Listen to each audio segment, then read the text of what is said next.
નમસ્તે વિદ્યાર્થી મિત્રો, ધોરણ 10 વિષય સામાજિક વિજ્ઞાન. આજે આપણે નવા પ્રકરણની શરૂઆત કરવા જઈ રહ્યા છીએ. પ્રકરણ નંબર 13 ઉત્પાદન ઉદ્યોગો.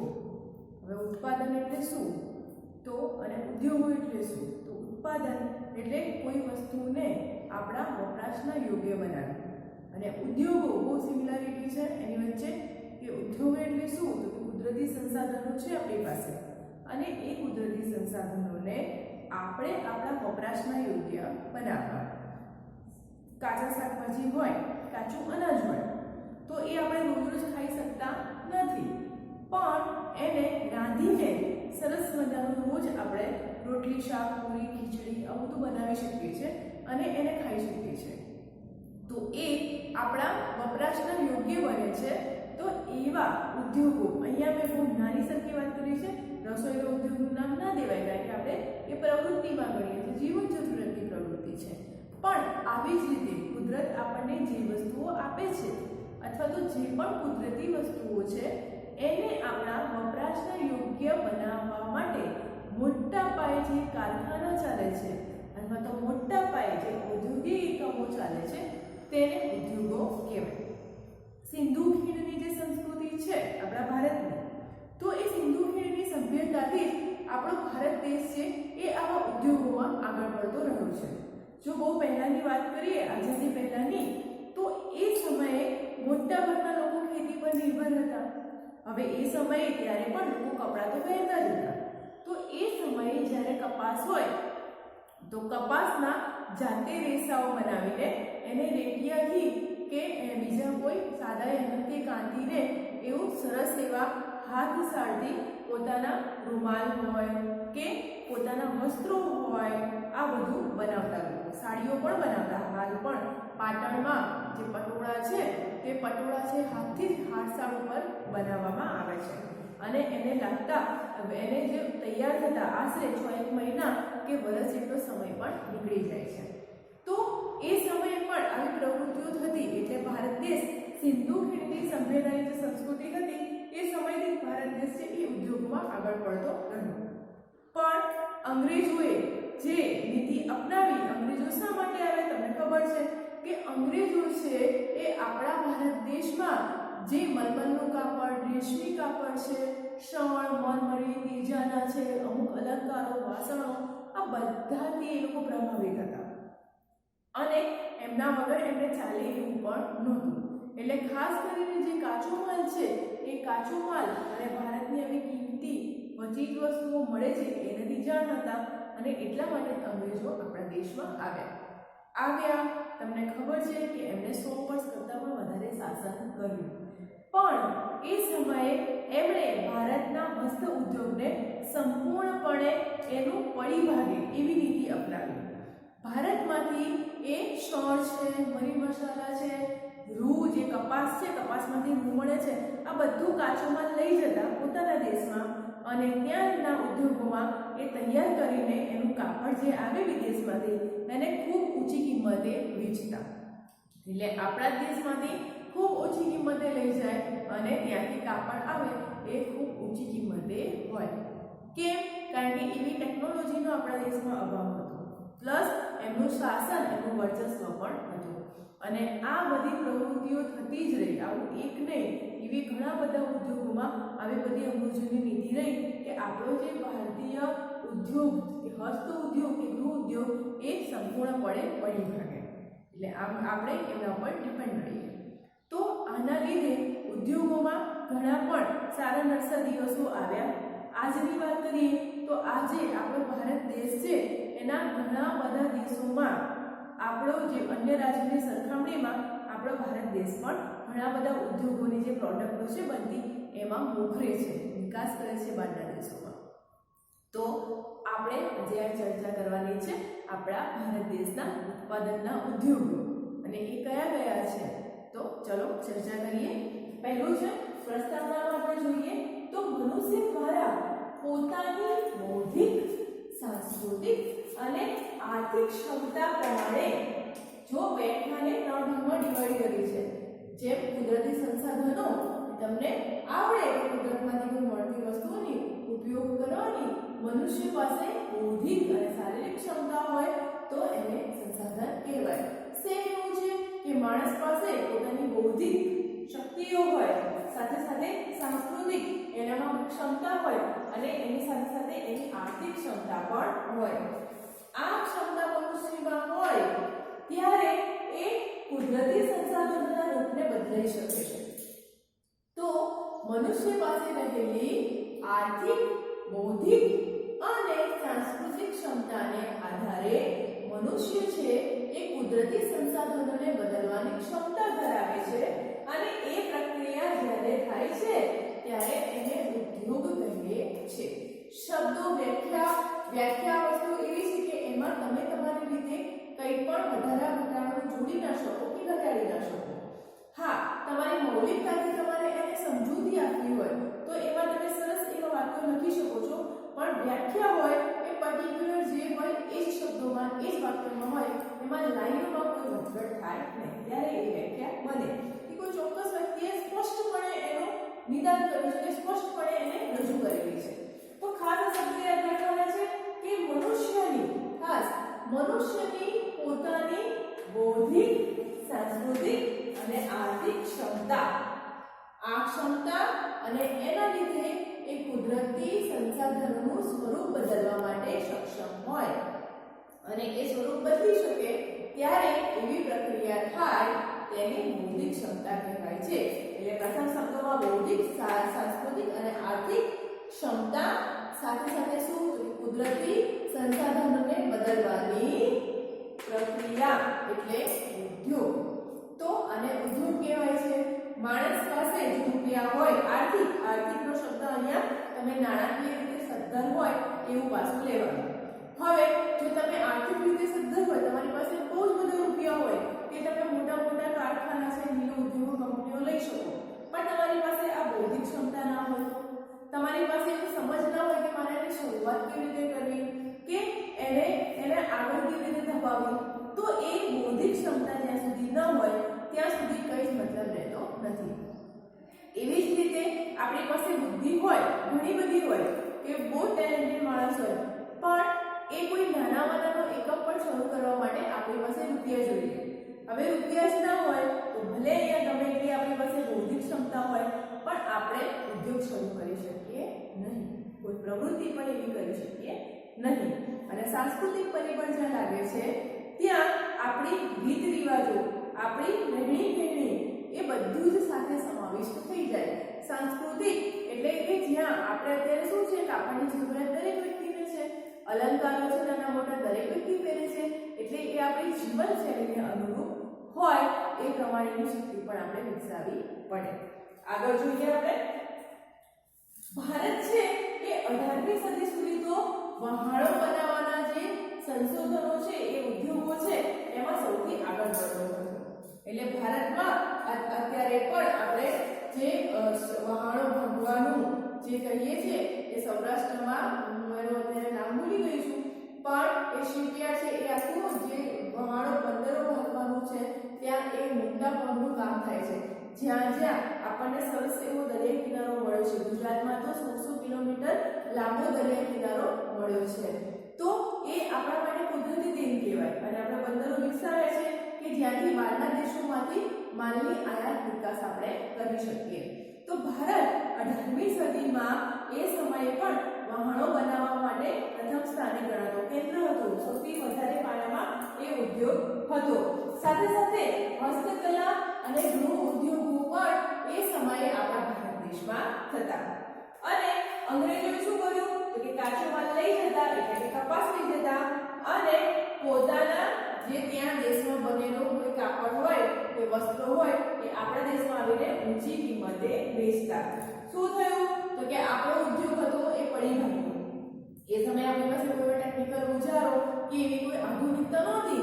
હાથથી વણતા હતા અને મોટે ભાગે હસ્ત ઉદ્યોગ એટલે કે હાથથી કામ કરતા.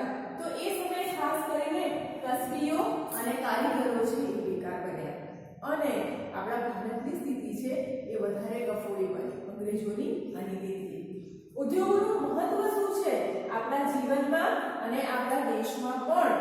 તો રાષ્ટ્રનું જો અસ્તિત્વ હોય તો એ અસ્તિત્વ મોટા ભાગે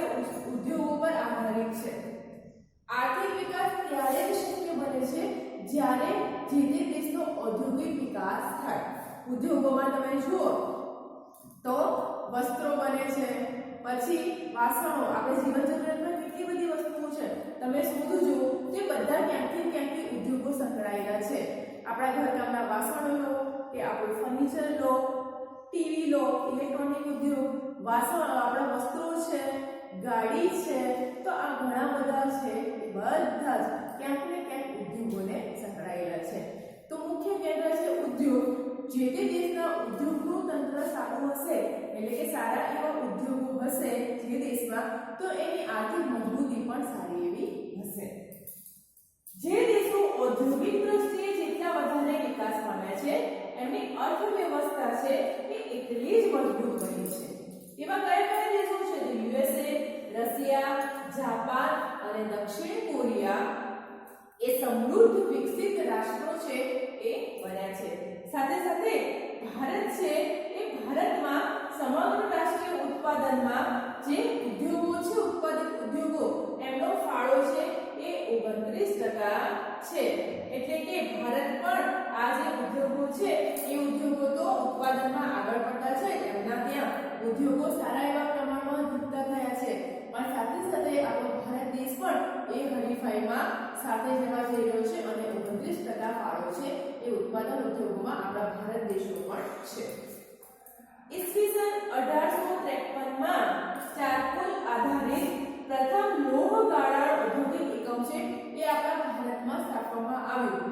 આઈએમપી ક્વેશ્ચન છે ફરીથી કે લોહ ગાળણ એકમ ક્યારે સ્થાપવામાં આવ્યું, અથવા તો ભારતનું પ્રથમ એકમ કયું?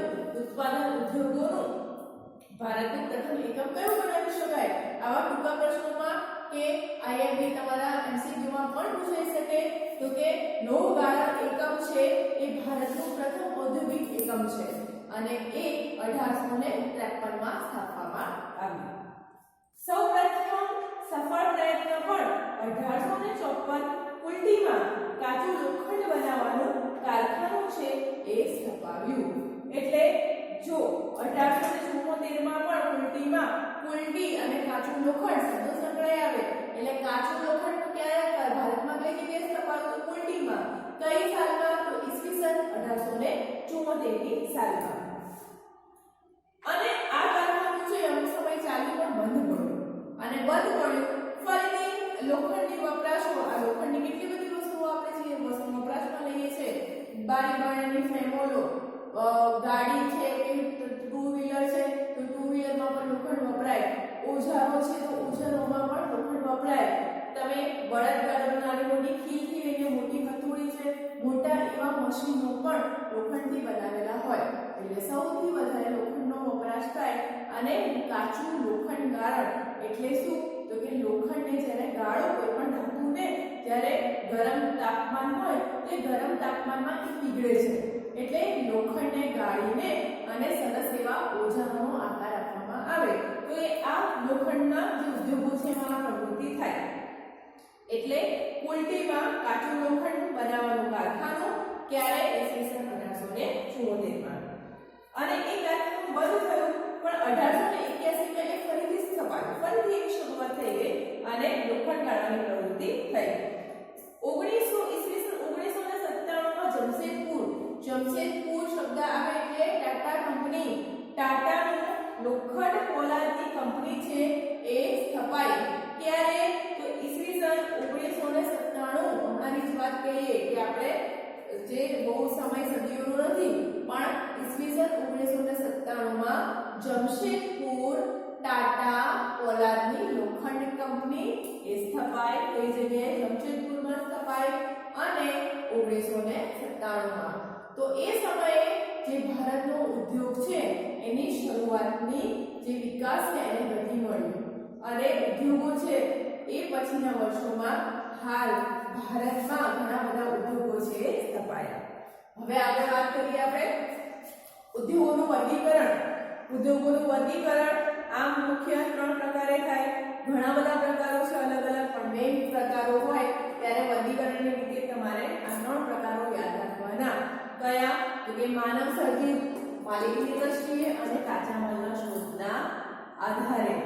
હવે એને બીજા રીતે આપણે જોઈએ તો કઈ રીતે વર્ગીકરણ કરી શકાય? ત્રણ તો ખરા જ, પણ એની સાથે સાથે મોટા પાયાના ઉદ્યોગો પણ ગણાય અને નાના પાયાના ઉદ્યોગોની રીતે પણ વર્ગીકરણ કરી શકાય. મુખ્ય વર્ગીકરણ, એના પ્રકારો યાદ રાખવાના કે વર્ગીકરણના પ્રકારો કઈ રીતે. આ જે ઉદ્યોગો છે એ ઉદ્યોગોનો પ્રકારો ત્રણ રીતે એના વર્ગીકરણ કરી શકાય, એને જૂથ પાડી શકાય: માનવ શ્રમ, માલિકી અને કાચા માલના શોધના આધારે. પ્રકારો છે તો નાના પાયાના ઉદ્યોગો અને મોટા પાયાના ઉદ્યોગો. મોટા પાયાના ઉદ્યોગો કયા? તો કે જેમાં વધારે પડતા લોકોને રોજગારી મળતી, મોટું એકમ હોય. હવે મોટું એકમ હોય ત્યાં કામકાજ પણ મોટું થતું હોય, માણસોની પણ વધારે જરૂર હોય, એટલે સૌથી વધારે લોકોને રોજગારી પૂરી પાડતા હોય જે ઉદ્યોગો, એને મોટા પાયાના ઉદ્યોગો કહેવાય. એમાં શ્રમિકોની સંખ્યા વધારે હોય. જ્યારે નાના પાયાના ઉદ્યોગો એટલે નાનું એકમ. નાનું એકમ હોય ત્યાં શ્રમિકોની સંખ્યા પણ ઓછી હોય અને એ કામ છે એ નાના પાયે થતું હોય. તો બહુ સિમ્પલ છે મોટા પાયાના ઉદ્યોગો અને નાના પાયાના ઉદ્યોગો.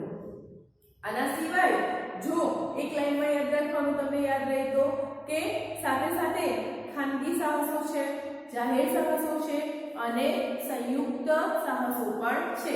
આપણે એવું કહીએ છીએ પ્રાઇવેટ કંપની, લિમિટેડ કંપની, તો આ પણ ખાનગી અને જાહેર આ બંને ક્ષેત્રે પણ ઉદ્યોગોનું વર્ગીકરણ છે એ કરી શકાય. હવે વાત કરીએ ખાસ કૃષિ આધારિત ઉદ્યોગો કયા કયા છે. તો કૃષિ આધારિત જ્યાંથી ખેતીના પાકો થાય છે અને ખેતીના પાકો થતા એ ઉદ્યોગો આવે છે. વિચાર કરજો, ઘણા બધા જાણવા મળશે તમને કે ખેતરોમાં શું પાકે છે અને એનાથી શું બને છે. તો સૌથી પહેલા જો કપાસની વાત કરીએ તો કપાસમાંથી શું બને છે? તો કે કપાસ છે કે કપાસના રેસાઓ છે, તો એમાંથી પહેલું તો કાપડ બને. કાપડની સાથે સાથે રેશમી, આપણને જે રેશમ પકાવના કીડા હોય છે તો આપણે રેશમી કાપડ પણ બને છે, એનો ઉદ્યોગ પણ છે. તો એ કોઈ એની ખેતી જ કરવામાં આવે છે અને રેશમના કીડાઓથી એ રેસા છે એ ઉત્પન્ન કરવામાં આવે છે. ખાંડ ક્યાંથી આવે? શેરડી. જ્યારે શેરડીનું ઉત્પાદન થાય એ પણ કૃષિ આધારિત છે, ત્યારે ખાંડ બને છે. કાગળ છે એ કાગળ પણ વૃક્ષમાંથી બનાવવામાં આવે છે. રબરની વાત કરી લો. એવા તો ઘણા બધા ઉદ્યોગો છે કે જે કૃષિ આધારિત છે. શણની વાત કરો, શણના કોથળા, અને ઘઉં પેલા ભારે હોય છે ને કે બોરીના ઘઉં હોય છે, તે જે કોથળા હોય છે એમાં શણ વપરાય છે, તો એ પણ શણને ઉગાડવામાં આવે છે, ત્યારે શણના કોથળા છે એ બને છે. તો આવા ઘણા બધા ઉદ્યોગો છે. મકાઈ હોય છે, તમે બહાર કેટલી બધી પ્રોડક્ટો હોય છે, વેફર લઈ લો કે પછી ઓલા પૌવા લઈ લો, મકાઈ પૌવા લઈ લો, તો એ બધું મકાઈમાંથી બને, ઘઉંમાંથી બને છે. એવી ઘણી બધી વસ્તુઓ છે, ઘણી બધી ખાદ્ય પ્રોડક્ટો પણ છે કે જે કૃષિ આધારિત છે અને એના ઉદ્યોગો પણ મોટા પાયે એ કૃષિ આધારિત ઉદ્યોગો છે અને એના પર ઉદ્યોગો ચાલે છે. કોની ઉપર? કૃષિ પર. તો વાત કરીએ સૌથી પહેલા સુતરાઉ કાપડ. સૌથી મોખરે અને સૌપ્રથમ જો કૃષિ આધારિત ઉદ્યોગો આવે તો એ છે સુતરાઉ કાપડ. કોઈ પણ વ્યક્તિ એવું નથી કે જેને વસ્ત્રોની જરૂરિયાત ન હોય. પહેરવા માટે દરેક વ્યક્તિને કપડાં જોઈએ છે અને આજના સમયમાં તો જે કાપડની ફેશન છે, વસ્ત્રોની ફેશન છે, એ દિવસે ને દિવસે વધતી ચાલી છે. ટ્રેન્ડમાં તમે અત્યારે ફેશનમાં જુઓ તો ઘણા બધા એવા સરસ એવા મસ્ત મજાના તમને ગમે અને નવા નવા લેવા ગમે એવા જે કપડાં છે, એવા વસ્ત્રો છે એ ઉપલબ્ધ છે. જીન્સની વાત કરું તો જીન્સની ક્વોલિટીમાં, જીન્સની વેરાયટીમાં પણ એટલા બધા જીન્સ મળી જાય હે ને. ડ્રેસમાં કહો, સાડીઓમાં કહો, તો આવા ઘણા બધા છે. એ ઘણા બધા ઉદ્યોગો છે એ સુતરાઉ કાપડ આધારિત છે અને આપણું ભારતનું સ્થાન એમાં સૌથી પ્રથમ છે. લગભગ 3.5 કરોડ લોકોને ભારત દેશમાં આ સુતરાઉ કાપડનો ઉદ્યોગ છે એ રોજગારી અપાવે છે. ચીન પછી જો સુતરાઉ કાપડની નિકાસ કરતું હોય તો એ છે ભારત. એટલે ચીનનો પ્રથમ ક્રમ આવે અને બીજા ક્રમે જો નિકાસ કરતું એકમ હોય તો એ છે સુતરાઉ કાપડનો ઉદ્યોગ. એટલે સુતરાઉ કાપડના ઉદ્યોગમાં ચીન છે એ પ્રથમ ક્રમે અને ભારત છે એ દ્વિતીય ક્રમે એટલે કે બીજા ક્રમે આવે. મુંબઈમાં હવે બધું યાદ રાખવાનું છે કે મુંબઈમાં સૌપ્રથમ સુતરાઉ કાપડની મિલ સ્થપાઈ. આ પણ પૂછી શકે છે તમને પ્રશ્નોમાં કે સૌથી પ્રથમ સુતરાઉ કાપડની મિલ ક્યાં ક્યાં સ્થપાય તો એ છે મુંબઈમાં સ્થપાય. વાત કરીએ આપણા ગુજરાતની તો ગુજરાતમાં કઈ કઈ જગ્યાએ સુતરાઉ કાપડની મિલો છે? સૌપ્રથમ અમદાવાદ યાદ આવે. અમદાવાદમાં શાહપુર કેલિકો મિલ કંપની, શાહપુર પણ મિલ છે ત્યાં શાહપુરમાં પણ, અને કેલિકો પણ મિલ કંપનીનું નામ છે. શા માટે સૌથી વધારે જ સુતરાઉ કાપડના ઉદ્યોગો આપણા ભારત દેશમાં ફૂલ્યા ફાલ્યા છે? કારણ કે સૌથી પ્રથમ તો શ્રમ, જે માનવધનનું જે શ્રમ જરૂરી છે એ શ્રમિકો છે એ સારા એવા પ્રમાણમાં ભારત દેશમાં મળી આવે છે. ઉપરાંત આપણો ભારત દેશ છે એ કપાસના ઉત્પાદનમાં પણ મોખરે સ્થાન ધરાવે છે. એટલે કપાસનું પણ સારું એવું પ્રમાણ છે, જે પાક છે એ આપણા ભારત દેશમાં થાય છે, અને કાપડ છે એ કપાસમાંથી જ બને. તો એ લીધે શ્રમિકોની ઉપલબ્ધિ લીધે પરિવહનની સુવિધા અને નિકાસ કરવા માટે પણ પૂરેપૂરી સુવિધાઓ છે. આપણું માર્કેટ, આપણું બજાર પણ એટલું વિકસિત બન્યું છે કે નિકાસ માટે છે એ અનુકૂળ વાતાવરણ મળી રહે. તો આ બધા ફેક્ટર આના લીધે જ આપણે જે સુરતનો ઉદ્યોગ છે, સુતરાઉ ઉદ્યોગ છે એ આપણા ભારતમાં ફૂલ્યો ફાલ્યો છે, અને પ્રથમ ક્રમે સુતરાઉ જે કાપડનો ઉદ્યોગ છે એ આપણા ભારત દેશમાં પ્રથમ ક્રમે આવે. હવે આગળની વાત કરીએ તો સુતરાઉ કાપડની મિલો આજે 100 જેટલા નગરોમાં જે આવેલી છે. જો આપણા તમારા દાદા પરદાદાઓની વાત કરો તો એમનો સૌથી વધારે રોજગાર છે મિલો ઉપર જ ચાલતો, કે મિલોની નોકરી એટલે એ સમયે ગવર્નમેન્ટ જોબ બરાબર ગણાતી, કે સારું આમ ગર્વ અપાવે ને એવી જ્યારે મિલોમાં કામ કરતા હોય ત્યારે એવી ફિલિંગ આવે. તો એ સમયમાં સૌથી વધારે જો રોજગારી મળતી હોય એટલે કે 3.5 કરોડ જેટલી રોજગારી તો લોકોને સુતરાઉ કાપડના ઉદ્યોગોમાંથી જ મળે છે, ત્યાં જોડાયેલા છે. એટલે એ આજની વાત કરીએ તો 100 જેટલા મોટા નગરો છે આપણા ભારત દેશમાં કે જેમાં સુતરાઉ કાપડની મિલો છે, સુતરાઉ કાપડના ઉદ્યોગો છે એ આવેલા છે. વર્તમાન સમયમાં કઈ કઈ જગ્યાએ છે તો મુંબઈ, અમદાવાદ, કોલ્હાપુર, ભીવડીમાં સોલાપુર, નાગપુર, ઇન્દોર, ઉજ્જૈન આ કાપડના મુખ્ય ઉદ્યોગના કેન્દ્રો છે, અને પરંપરાગત કેન્દ્રો પણ ત્યાં રહેલા છે, એટલે કે સૌથી ઘણા સમયથી પહેલાથી ચાલ્યા આવતા હોય. ગુજરાતમાં અમદાવાદને તો પૂર્વનું માન્ચેસ્ટર અને ડેનિમ સિટી ઓફ ઇન્ડિયા પણ કહે છે.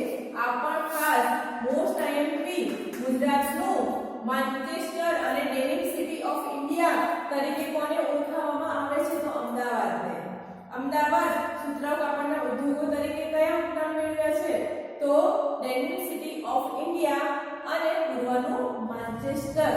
તો આ બંને નામોથી અમદાવાદને નવાજવામાં આવ્યું છે. આ ઉપરાંત વડોદરા, ભરૂચ, સુરત, કલોલ, પોરબંદર, ભાવનગર, રાજકોટમાં પણ સુતરાઉ કાપડની મિલો છે એ આવેલી છે. તમિલનાડુની વાત કરીએ તો તમિલનાડુમાં કોયમ્બતુર એ સુતરાઉ કાપડની ઉદ્યોગોનું મુખ્ય કેન્દ્ર છે, અને મધ્યપ્રદેશમાં ઇન્દોર, ગ્વાલિયર, ઉજ્જૈન અને દેવાસ છે એ સુતરાઉ કાપડના મુખ્ય કેન્દ્રો આવેલા છે. પશ્ચિમ બંગાળમાં કોલકાતા, હાવડા, મુર્શિદાબાદ એ પણ કેન્દ્રો છે સુતરાઉ કાપડના, અને રાજસ્થાન, પંજાબ, હરિયાણા અહીંયા પણ આવા રાજ્યોમાં, ભારતના રાજ્યોમાં પણ સુતરાઉ કાપડનો ઉદ્યોગ છે એ ફૂલ્યો ફાલ્યો છે, એટલે કે સૌથી વધારે વિકાસ પામ્યો છે. આજે વૈશ્વિક બજારમાં તીવ્ર સ્પર્ધા છે, અને તમે જોશો તો ભારતના લગભગ દરેક જગ્યાએ, દરેક રાજ્યોમાં સુતરાઉ કાપડની મિલો આવેલી છે.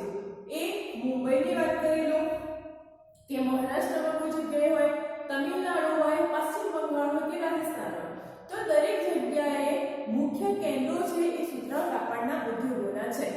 છતાં પણ આપણા ભારત દેશમાં આજે તીવ્ર હરીફાઈ સુતરાઉ ઉદ્યોગ છે, આ સુતરાઉ કાપડનો ઉદ્યોગ છે એ તીવ્ર હરીફાઈનો સામનો કરી રહ્યું છે.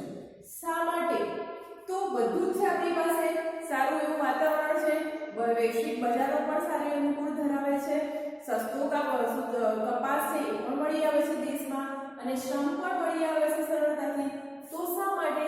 કારણ કે બહારના દેશો પાસે ટેકનોલોજી છે.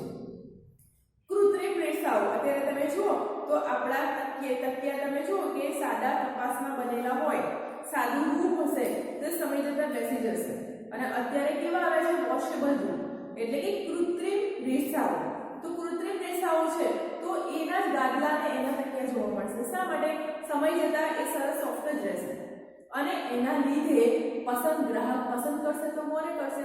એ કૃત્રિમ રેસાઓવાળી પ્રોડક્ટ એ જ ગમે, કારણ કે જે ક્વોલિટી વાળું છે એ સારું એવું કપાસ છે પણ પેલું કૃત્રિમ છે એ વધારે આકર્ષક લાગે, એ વધારે જેવું સોફ્ટનેસ આપે. તો આ પણ એક મેઇન ફેક્ટર છે, મેઇન પરિબળ છે કે આ કૃત્રિમ રેસાઓ બહારના દેશો બનાવવા માંડ્યા એટલે આપણા કપાસનું જે માંગ છે એ ઓછી થઈ ગઈ. સારી ક્વોલિટી છે, ઓરિજિનલ પ્યોર ક્વોલિટી વાળો માલ મળે છે પણ કૃત્રિમ રેસાઓ વાળો વધારે ગમે છે કારણ કે એ વધારે સોફ્ટ રહે છે. એના સિવાય વીજળીનો પુરવઠો છે એ આપણા દેશમાં યોગ્ય સમયે ઉપલબ્ધ થતો નથી, એટલે વીજળીની અછત હોય ત્યાં આપણે ઉદ્યોગોને હવે મશીનો 24 કલાક ચાલતા હોય તો વધારે વીજળીની વપરાશ જરૂરિયાત છે રહેવાની છે. તો વીજળીના પુરવઠાના અભાવના લીધે પણ આપણો જે ઉદ્યોગ છે એ હરીફાઈનો સામનો કરી રહ્યો છે. અને આવા બીજા પણ ઘણા ફેક્ટરો છે કે બહારના જે દેશો છે એમાં ટેકનોલોજી છે, સાથે સાથે એ લોકો જે નવો ટ્રેન્ડ આધુનિક મશીનોનો ઉપયોગ કરે છે. આપણા ભારત દેશમાં હજી પણ એટલી ટેકનોલોજી પણ આવી નથી અને એટલા આધુનિક મશીનો પણ આવ્યા નથી. વીજળીનો પુરવઠો પણ યોગ્ય સમયે યોગ્ય માત્રામાં ઉપલબ્ધ થતો નથી અને એ માટે ભારત દેશ આજે બીજા દેશોની કોમ્પિટિશનમાં હરીફાઈનો સામનો કરી રહ્યો છે. Bharat, Russia, United Kingdom, USA, Sudan, Nepal, Australia, France ઉપરાંત દક્ષિણ આફ્રિકામાં આપણું જે સુતરાઉ કાપડ છે એની નિકાસ કરે છે. તો આ એક સારું પાસું કહેવાય આપણા દેશનું કે સુતરાઉ કાપડ એટલો બધો આપણા દેશમાં ઉદ્યોગ છે, એટલો બધો ચાલ્યો છે અને એટલી સારું એવું આગળ વધતો છે કે એ ઓસ્ટ્રેલિયા છે, દક્ષિણ આફ્રિકા છે, યુનાઇટેડ કિંગડમ છે, USA છે અને ફ્રાન્સમાં પણ આપણા સુતરાઉ કાપડ છે એ સુતરાઉ કાપડની નિકાસ થાય છે. એટલે આ બધા દેશો છે એ આપણા દેશ પાસેનું સુતરાઉ કાપડ છે એ ખરીદે છે. એટલે આપણા ભારત દેશમાં આ સુતરાઉ કાપડ છે એને પ્રોત્સાહન મળ્યું છે અને એ આગળ વધતો છે. ચર્ચા આપણે અહીંયા અટકાવીએ છીએ. આગળ ઘણા બધા ઉદ્યોગોની ચર્ચા કરવાની છે પણ એક નેક્સ્ટ લેક્ચરમાં. Thank you.